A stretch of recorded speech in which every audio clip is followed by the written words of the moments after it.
Hi there, welcome to my Views and News. Three news stories for you. Firstly, a new satellite television channel is being set up. Who is behind this new satellite television channel, which will cover Ethiopia? Uh, Ethiopian government is not happy with media activities, with expansion of media outlets. We're seeing more and more social media outlets and now satellite television channel likely to criticize the government. ESAN, Ethiopian Satellite Network TV, who is establishing this satellite television channel. Fundraising is underway. Secondly, opposition parties are rejecting state of emergency proclamation in the Amhara region. And these opposition parties are from across Ethiopia. They are from different parts of Ethiopia. All are rejecting the state of emergency. And thirdly, viewers, Somaliland recognition.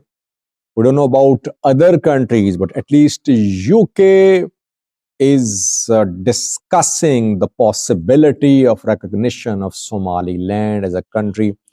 Though no decision has been made, but in UK's parliament discussions are ongoing, and some members of parliament are suggesting that the government should consider the possibility of recognition of Somaliland as a country. I have a clip for you from the parliament, UK's parliament for you. Firstly, viewers, another satellite television channel going to be established, which will cover Ethiopia. It has been established, I think. ESAN TV, ESAN, Ethiopian Satellite Network Television is the name of this channel, very similar to ESAT. ESAT was funded by Eritrea, some say Egypt as well, founded by Birhanu Naga, Andar Gachusege. When the two went into exile, they were forced into exile. They established an armed movement as well. They could not remove EPRDF. They were forced into exile. They founded ESAT. Later, they returned to Ethiopia. Birhanu Naga founded Azima party. He is now PM Abiy's ally. Andargacho Sege returned to Ethiopia too. He supported the war on Tigray. He wore military uniform during Tigray war when he visited Ethiopia. I think he's a British national. Later, he developed differences with the Ethiopian government when the government launched military operation against Fano fighters. Who is behind ESAN TV? Well, so far, Messe McConnell, Abebe Gilao, Niamen Zalake are sharing messages, video messages, text messages for fundraising. They could be behind this new satellite television channel, obviously a pro-Amhara, pro-Fano news outlet, anti-PM Abiy news outlet. People are pointing their fingers towards Egypt and some towards Eritrea too, that maybe they are funding the satellite television channel. Difficult to say if they are behind the television channel or not, but a new satellite television channel critical of the government has been established, it seems. Secondly, viewers, state of emergency is being opposed. Extension in the state of emergency, because state of emergency in Ethiopia, especially in Amhara, was imposed in August last year for 6 months. It expired. Now, 4-month extension has been approved by the parliament. But this extension is being rejected by Ethiopian opposition parties, which are not at the parliament because they boycotted 2021 election. Parties like OFC, OLF, etc. They did not participate in general election of 2021. And they're not allowed to work freely. They're not allowed to work at all. Their offices are closed. Their party leaders have fled the country. Jawar, not in Ethiopia, back Legarava said goodbye to politics. Then OLF's leader, Dawood Ibsa, under house arrest mostly. Caucus of Opposition Parties, COP, has issued a joint statement. This opposition parties group was established in June 2022. Parties from across Ethiopia are part of this platform.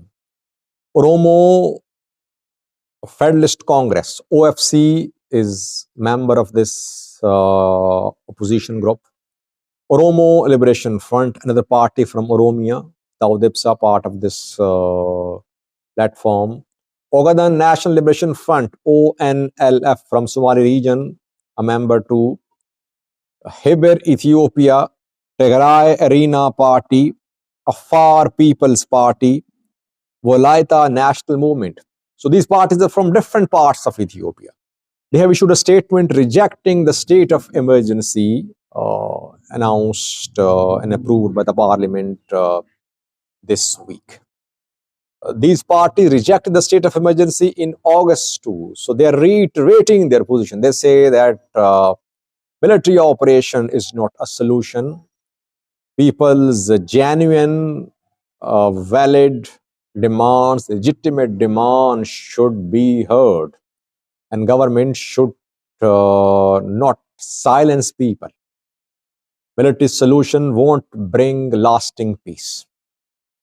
So opposition to the state of emergency extension is coming not from Amhara region only, but from entire Ethiopia and from outside Ethiopia as well. I think we've seen statements from US State Department, European Union. They also criticized the extension in the state of emergency, saying that people's fundamental rights must be respected and that only solution to the conflict in the Amhara region is dialogue, negotiation.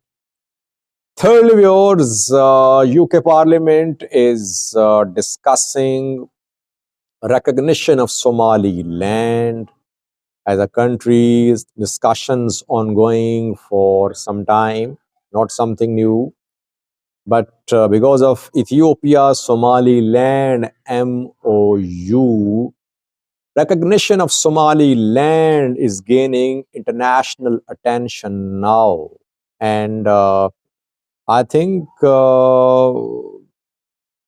UK members of parliament are now reiterating their position about recognition of Somaliland. There are some who support. It's not that all members of parliament of British two houses support recognition of Somaliland as a country, but there have been some who have been supporting the recognition.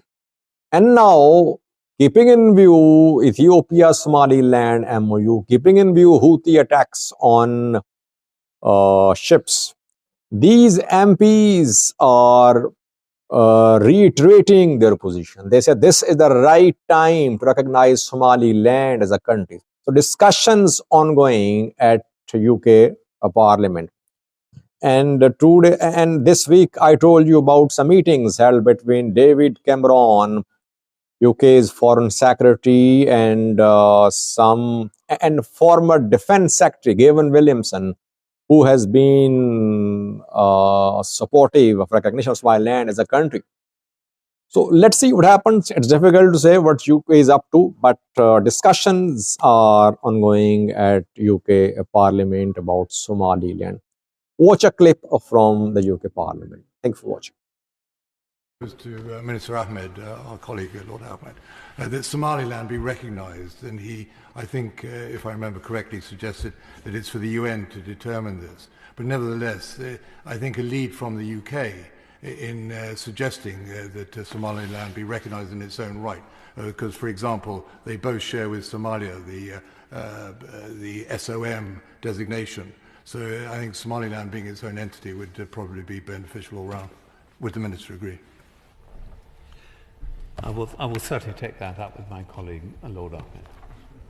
And finally, that securing sea routes to ensure safe passage for supply chains is absolutely paramount. Whilst Djibouti is a haven for French and US assets, what consideration has there been to extending outreach and a winning combination of the two, utilising the port of Berbera in Somaliland?